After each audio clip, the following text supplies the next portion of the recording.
Di area di mana kita bisa berambisi lakukan lebih daripada perintah Allah. Melakukan lebih daripada kehendak Tuhan. Lebih daripada seharus sepatutnya dan semestinya. Rem dirimu sendiri. Bilang, aku adalah orang benar yang ngalah. Sampai sekian aku tahu, di area sampai segini, aku memperjuangkan hakku sebagai orang benar.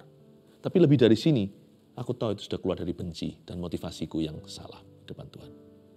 Kita harus tahu stop di mana. Di mana kita stop, itulah namanya garis orang benar yang mengalah.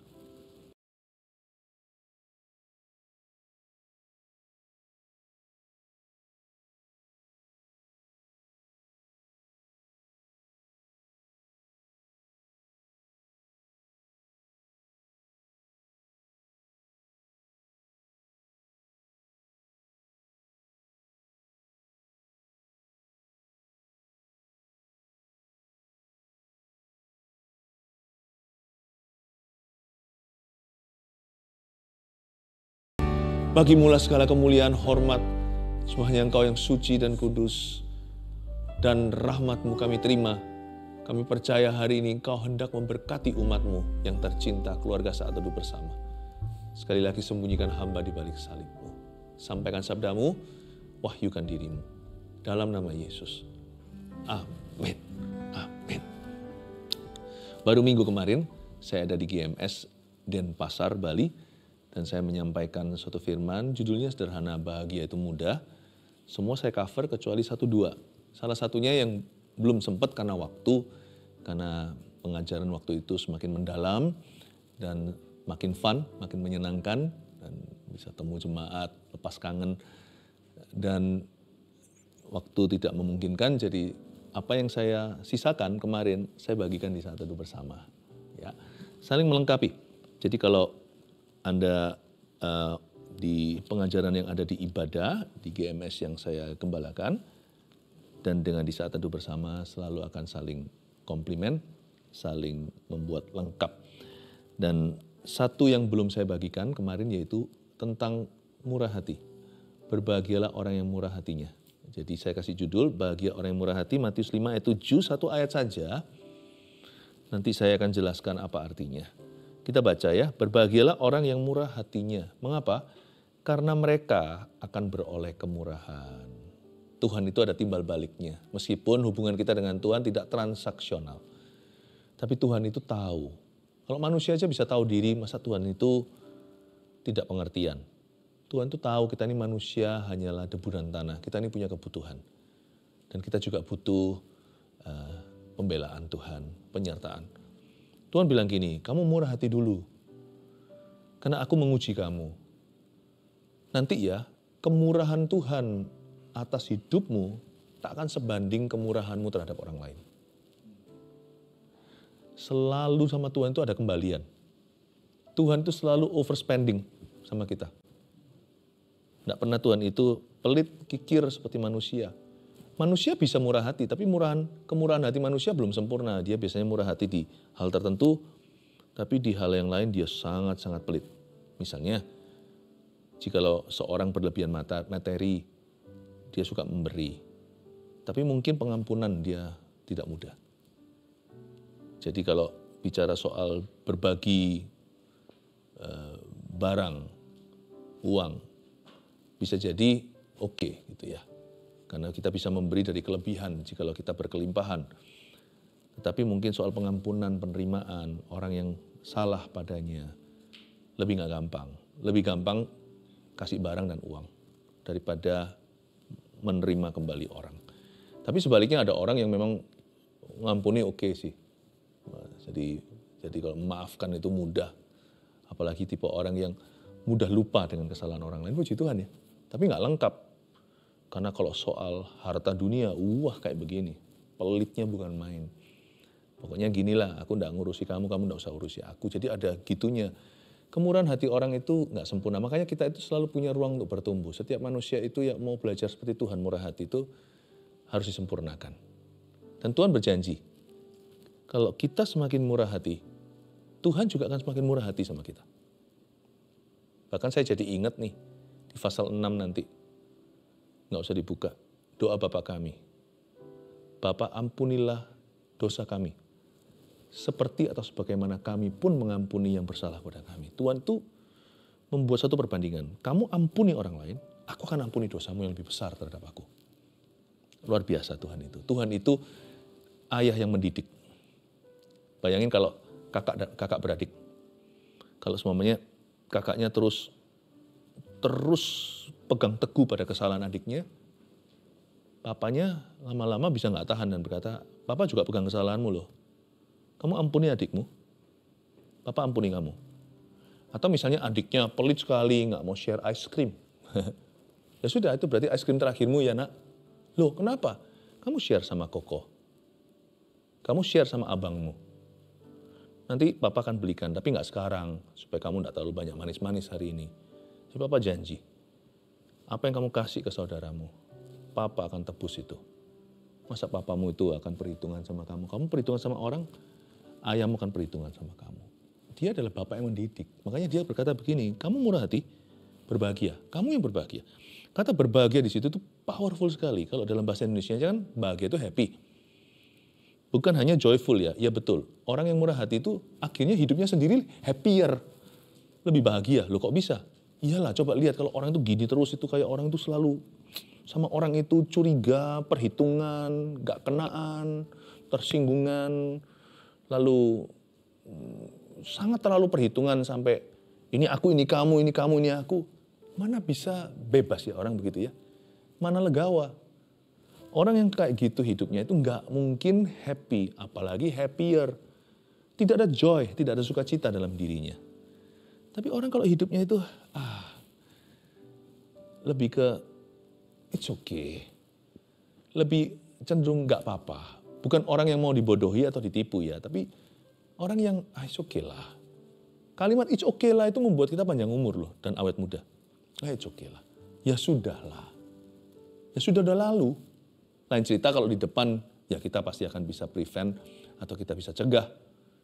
Tapi kalau sudah, ya sudah lah, it's okay. Apalagi kalau di depan, kalau kita tahu bahwa aku di posisi untuk bisa bermurah hati lah. Oke lah, I let you lah. Aku enggak apa-apa lah. Aku ngalah. Aku biarkan. Bukan berarti membiarkan orang berbuat jahat, bukan. Tapi kalau itu hanyalah hak kita yang kita berikan atau bahkan terlanggar. Kalau itu tidak membuat orang lain gimana dan tidak membuat orang itu berdosa. Kalau ini cuma sekedar kita itu diperlakukan sedikit di bawah mestinya. Harusnya kita diperlakukan lebih baik. Tapi kalau enggak, it's okay lah, nggak apa-apa lah ya. Gitu aja kok, ngalah. Ingat ya, mengalah itu bukan untuk kita kalah. Dalam hidup anak-anak Tuhan, kalau kita hidup dalam kebenaran, mengalah tidak berarti kalah. Catat itu. Mengampuni itu tidak berarti merugi. Karena orang yang mengampuni itu dirinya sendiri mengalami sukacita. Sukacita Bapa, nggak tanggung. Sukacita dari Roh Kudus. Dan orang yang suka memberi, murah hati, nggak pernah kekurangan tuh. Jadi kalau kita mau melihat sekarang berbahagialah orang yang murah hatinya, itu saya coba definisikan. Murah hati, coba katakan murah hati. Murah hati itu apa sih? Ya kita ngerti lah, kalau dalam bahasa Inggrisnya itu generous. Bahasa kalimat bendanya adalah generosity. Kemurahan hati, itu artinya melimpah ruah lah. Kalau orang itu ngasih itu nggak pas-pasan gitu ya. Dan kalau sama orang itu berkenaan, tidak perhitungan. Dan hatinya itu soal dirinya ya. Kalau soal orang lain dia sungguh-sungguh, tapi kalau soal dirinya sendiri, rasa keadilan bagi dirinya, pengakuan untuk dirinya, itu lebih nyantai orangnya. Lebih nyantai, nggak apa-apalah kamu mau mikir gitu tentang saya, kamu mau ngomong gitu tentang aku, oke lah. Nggak terlalu agitated dalam bahasa Inggrisnya, terlalu kayak, nggak seperti kalau disenggol langsung ngamuk. Atau dikatain dikit, direndahkan lalu nggak terima. Atau mungkin diperlakukan kurang VIP, merasa sangat-sangat tersinggung luar biasa. Jadi orang yang murah hati itu orang yang otot-otot rohaninya nyantai. Kalau itu soal dirinya. Jadi sebenarnya kata murah hati ini saya definisikan simple, ada 3 aktivitas. Ini bukan poinnya, ini belum poinnya.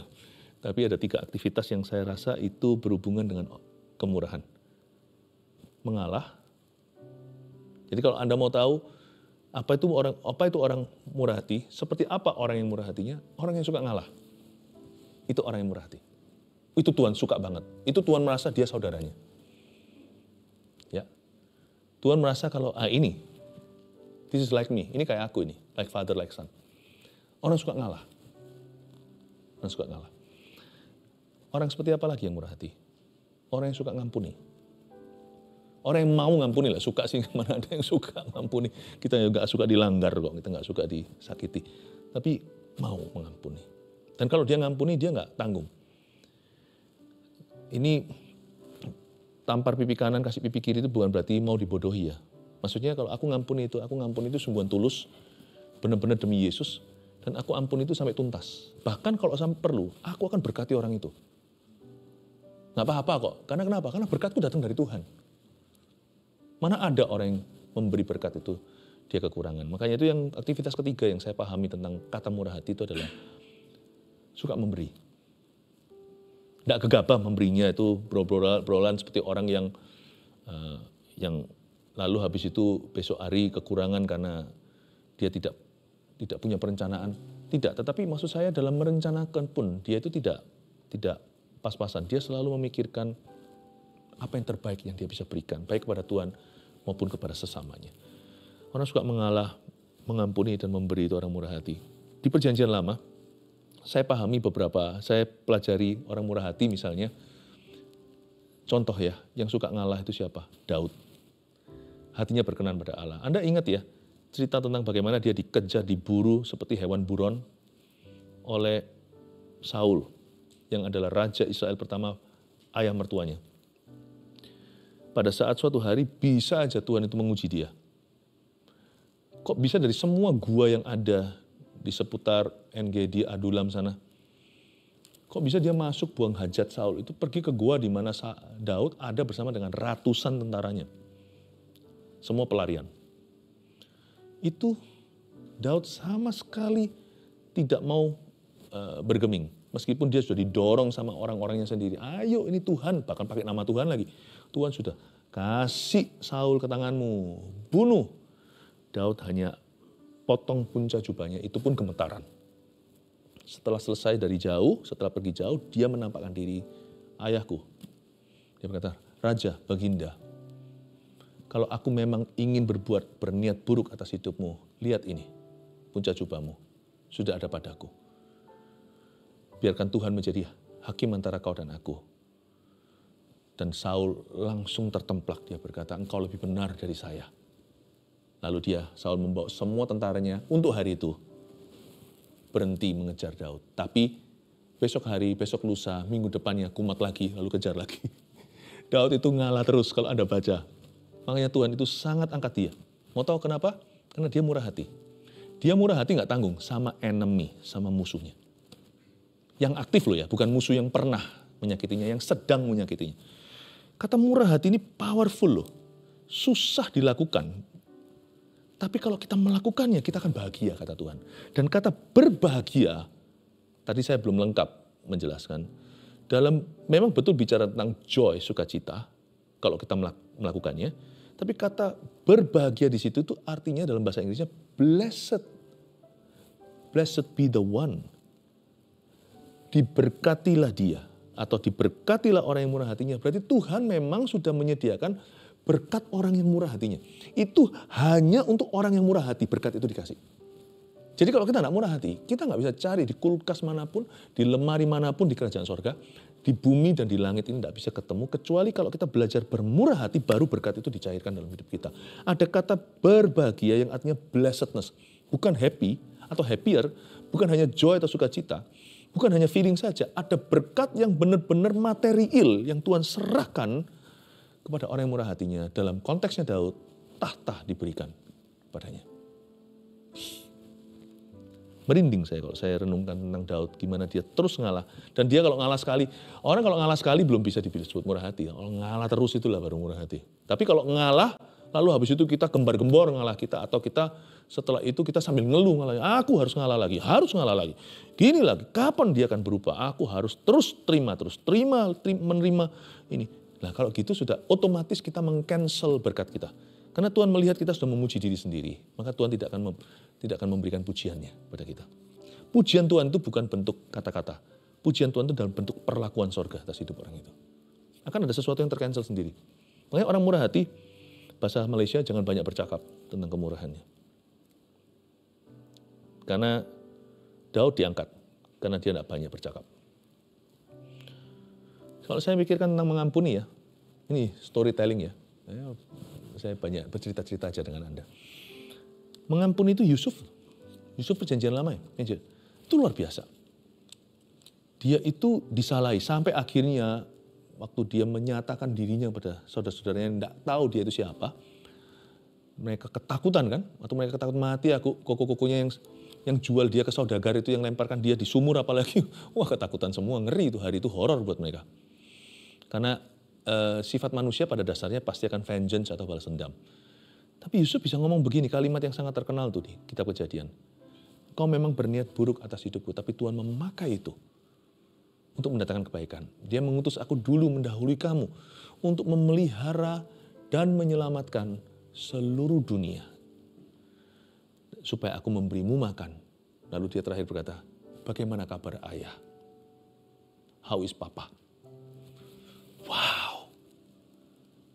Terakhir itu mungkin bahasa orang kuno, orang-orang Chinese itu cincai ya. Terakhirnya dia tuh relakan. Gak apa-apa lah, sudahlah, it's okay. Gak apa-apa. Dulu gini-gini ya udahlah, gak apa-apa. Gimana papa? Orang murah hati lebih mikirkan bukan dirinya, tapi mikirkan kondisi sekarang, what can I do for you? Ini luar biasa loh, ini orang yang ngampuni. Dia ngampuni betul, dia bukan ngampuninya dengan seperti orang yang ngampuni. Ya udah, kalau aku harus ampuni, ya aku ampuni. Emang bisa apa lagi? Dia gak berani sama Tuhan nentang, tapi dalam hati itu gak puas sama Tuhan. Ya sudah, aku dipaksa ngampuni. Emangnya gue punya pilihan? Ngampuni ya sudah lah, aku ngampuni gimana? Daripada aku dihukum Tuhan.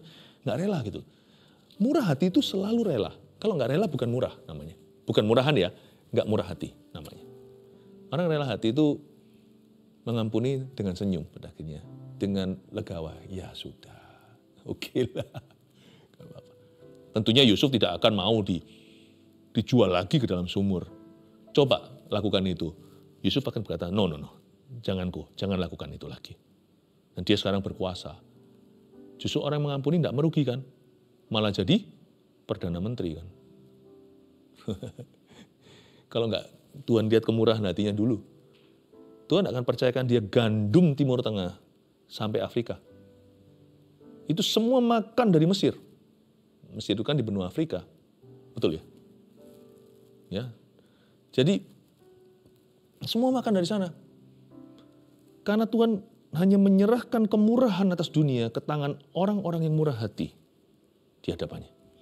Tuhan kasih. Makanya itu saya selalu bilang, pendeta juga yang memberi makan kan, termasuk profesi saya, harus orang yang murah hatinya. Kalau enggak kita nggak bisa kasih makan. Dan kalau kita kasih makan kelihatannya, tapi kalau hati kita itu pelit sama orang, nanti Anda lihat ya, Tuhan juga tidak akan memberi, apapun yang kita bagikan itu tidak ada urapan. Karena tidak keluar dari kehidupan, tidak keluar dari hatinya. Makanya saya percaya bahkan orang kalau mau dalam pelayanan, termasuk kami-kami ini sebagai gembala, gemblengannya itu tidak bisa hanya sekedar gitu aja atau bisa berkhotbah. Itu gemblengannya itu akan luar biasa. Saya juga dorong ya, Anda yang pelayanan ya, jangan keberatan kalau Tuhan membentukmu di dalam ministry. Siapa lagi yang memberi? Yang ketiga tadi tentang aktivitas murah hati itu memberi. Di Perjanjian Lama saya ingat orang yang memberi itu janda Sarfat. Janda Sarfat ini di zaman Elia. Elia ketemu seorang janda di Sarfat dan tanya, kamu punya apa? Dia bilang, aku hanya punya segenggam tepung di tempayan dan cuma punya sedikit minyak di buli-buli. Sekarang aku kumpulkan kayu bakar. Bakar itu aku dan anakku akan makan. Tepung terakhir, segenggam roti, lalu kami mati. Elia yang sudah dikenyangkan oleh Tuhan, di sungai Kerit. Dia nggak perlu makan. Tapi Tuhan pakai nabi ini sebagai suara profetik untuk menguji hati perempuan ini. Biasanya orang kalau lagi ekonomi lemah atau sedang dalam kelaparan, ini sedang dalam suatu benar-benar pandemi kelaparan, kekurangan pangan. Ini serius sekali. Tapi Tuhan justru menguji janda ini sebelum dia memperoleh mujizat dan berkat, dia harus memberi dulu. Aneh ya, ini nggak masuk dalam ilmu ekonomi dunia. Orang kalau susah itu justru harus hemat. Tapi kalau kita dalam dunia Allah, orang susah kalau mau melihat mujizat, dia harus terlebih dulu melepas berkat. Ini dahsyat. Beda gravitasinya. Kalau dunia juga sama, ada hukum tertentu yang bertolak belakang. Mata ganti mata, gigi ganti gigi. Lalu kalau Tuhan, dalam kerajaan Allah, kalau kita mau diberkati, tampar pipi kanan, kasih pipi kiri. Ada banyak hal yang beda. Makanya itu tidak semua orang bisa masuk kerajaan Allah, kecuali dia lahir baru. Kecuali dia dibaharui akal budinya, satu titik dia pasti akan menentang firman Tuhan. Dan Elia berkata, kamu masakkan itu dulu untuk aku. Padahal dia nggak lapar. Singkat cerita dilakukan, dan Elia berkata, kalau kamu taat, maka sepanjang setiap harimu sampai turun hujan, maka tempayanmu tidak akan pernah berhenti ada tepungnya. Minyak buli-buli akan selalu mengalir minyaknya. Dan itu yang terjadi sampai turun hujan karena Elia berdoa. Tuhan pelihara dia bertahun-tahun kemudian. Memberi seperti janda Sarfat. Dia memberi dari hati. Saya tidak ajarkan kita untuk sembarang memberi, tetapi jangan pelit dalam segala situasi. Sama sesama, sama Tuhan, sama pekerjaan Tuhan. Jangan pernah pelit. Kita tidak boleh foya. Kita mesti hemat. Hemat tidak sama dengan kikir. Sampai kapanpun kita selalu bisa memberi dalam kelebihan atau memberi dalam kelimpahan, dan kita juga sanggup memberi dalam kekurangan. Kenapa kita harus memberi dalam kekurangan maupun kelebihan? Karena anak-anak Tuhan itu DNA-nya seorang pemberi, bukan seorang penerima. Bahkan Paulus pun pernah mengquote kata-kata Yesus. Sebab Tuhan sendiri pernah berkata, lebih diberkati memberi daripada menerima. Orang murah hati itu suka memberi. Hobinya memberi. Itu orang murah hati.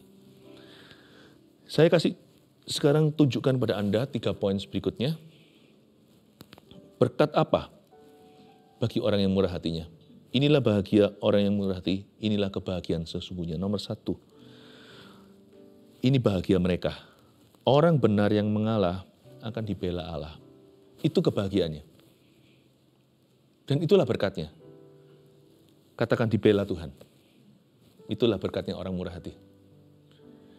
1 Petrus 2 ayat 23. Kita belajar dari Yesus Kristus juru selamat kita. Ketika ia dicaci maki, ia tidak membalas dengan mencaci maki. Ketika ia menderita, ia tidak mengancam. Tetapi kalimat berikutnya ini menunjukkan pembelaan Bapa atas hidupnya, dan sekarang pembelaan Kristus atas diri kita. Tetapi ia menyerahkannya kepada Dia yang menghakimi dengan adil. Yesus appeal, bahasa Inggris. Yesus itu naik banding kepada Bapaknya. Aku tidak akan main hakim sendiri dalam hal ini. Kuserahkan pada pembelaan Bapa. Kenapa orang yang murah hati itu sangat bahaya bagi orang yang salah? Karena ada pembelaan Allah. Allah akan membelanya. Ini luar biasa janji ini. Dari janji ini saya bertekad dalam hidup ini menjadi orang yang murah hati.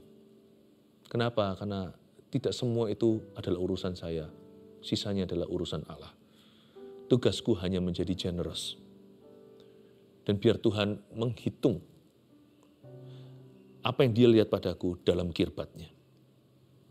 Jadi orang benar yang mengalah ya, bukan sembarang ngalah ya. Kalau kita sembarang ngalah itu namanya kebodohan. Kita harus mengalah dalam kebenaran. Makanya saya tuliskan di sini orang benar yang tahu kebenaran. Kalau kita mengalah itu demi kebenaran. Ya, kita mengalah demi kebenaran. Orang benar yang mengalah akan dibela Allah. Ini bukan berarti let other people bully you. Kalau semuanya di sekolah anak kita dibully ya, jangan pakai cara dunia, tapi Anda harus laporkan. Anda harus berbuat sesuatu. Karena bullying itu bisa benar-benar merusak mental anak. Tapi jangan lakukan dengan cara dunia. Benci, begini, balas-balasan.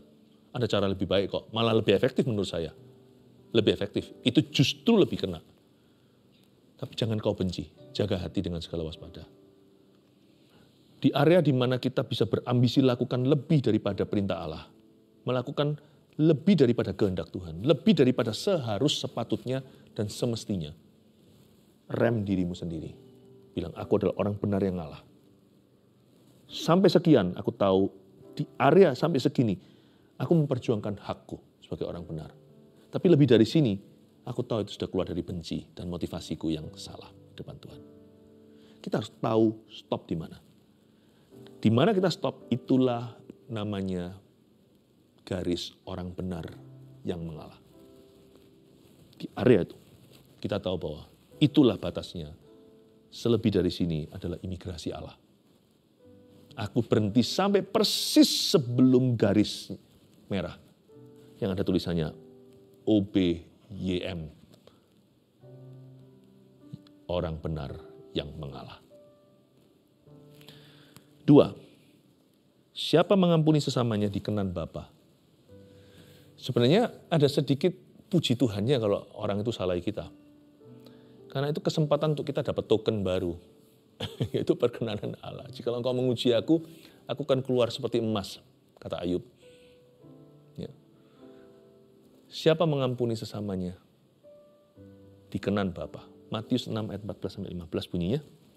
Karena jikalau kamu mengampuni kesalahan orang, Bapamu yang di sorga akan mengampuni kamu juga. Jadi gini ya, setiap kali kalau kita disalahi orang, saya tidak berkata bahwa kita itu bisa mengusahakan perkenanan Allah. Kita itu tidak bisa membeli perkenanannya. Jangan coba sogok atau suap yang maha kuasa.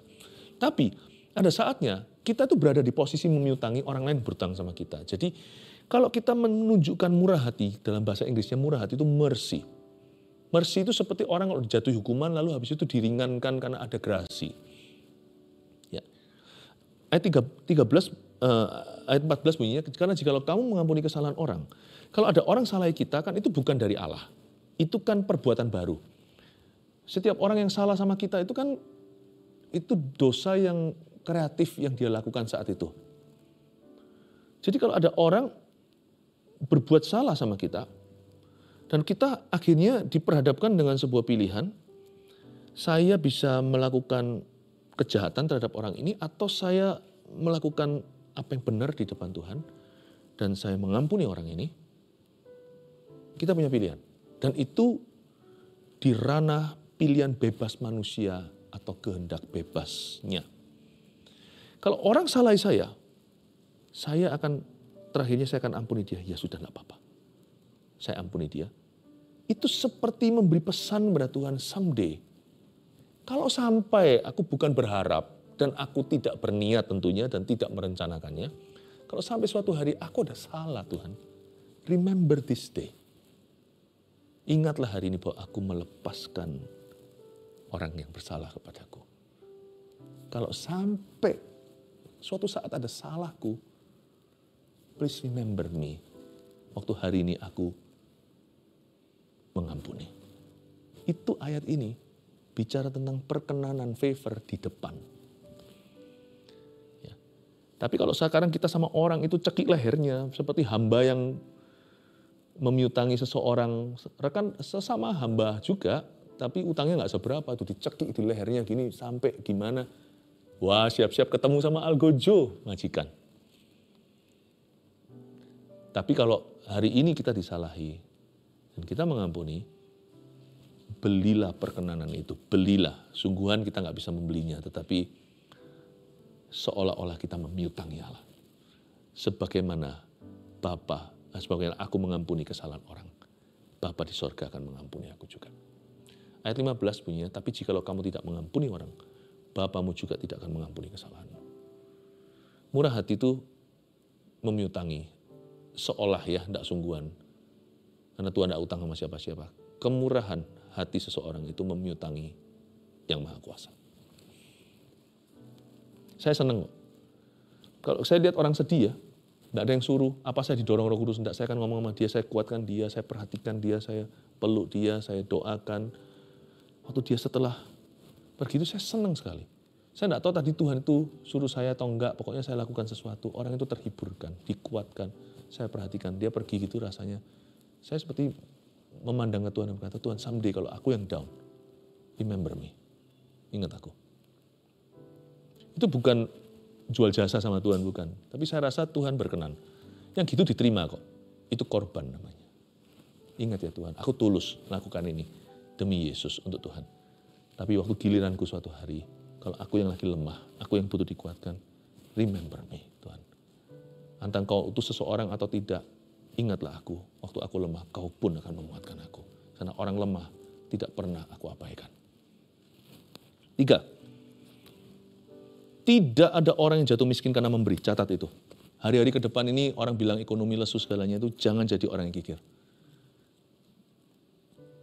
Ingat ya, jadi orang itu jangan pelit sama Tuhan sama sesama.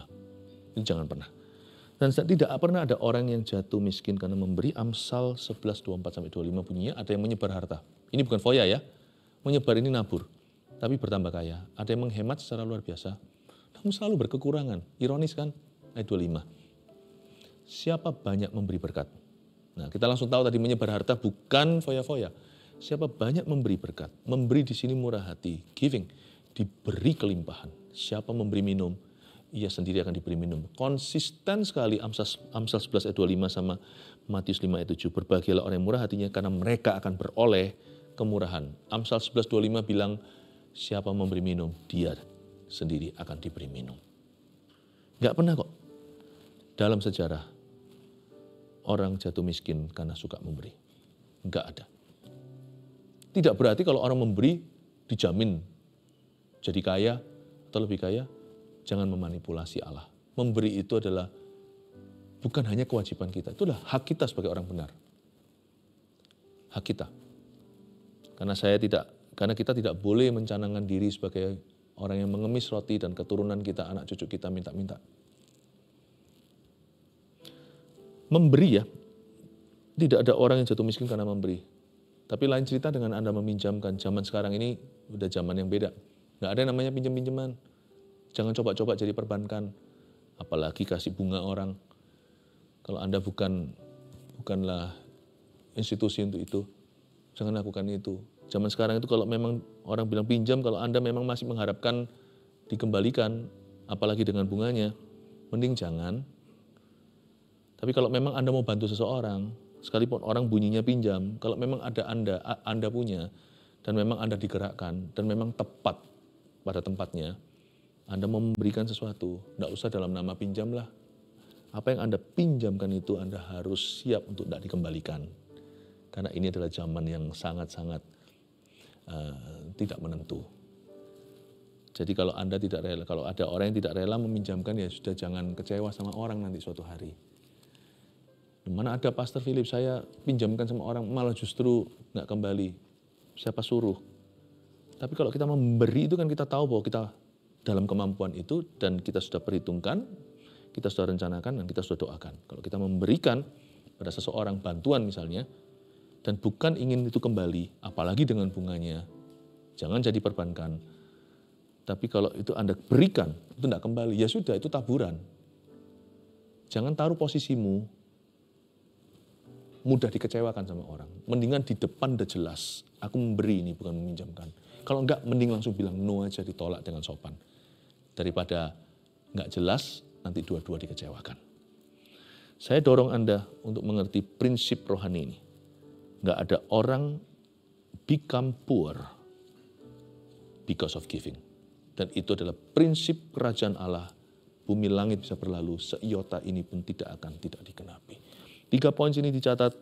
Bahagia orang yang murah hati adalah orang benar yang ngalah akan dibela. Bela oleh Allah. Siapa mengampuni sesama dikenan langsung sama Bapa.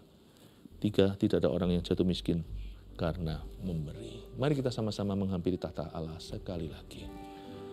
Biar Allah yang murah hati memberkati umatnya. Keluarga saat teduh bersama, terimalah berkat dari Allah Bapa, Putra, Roh Kudus. Dia yang tidak pernah berubah dari dahulu kala sampai selama-lamanya. Berkat melimpah atas kehidupan. Dalam nama Yesus, amin.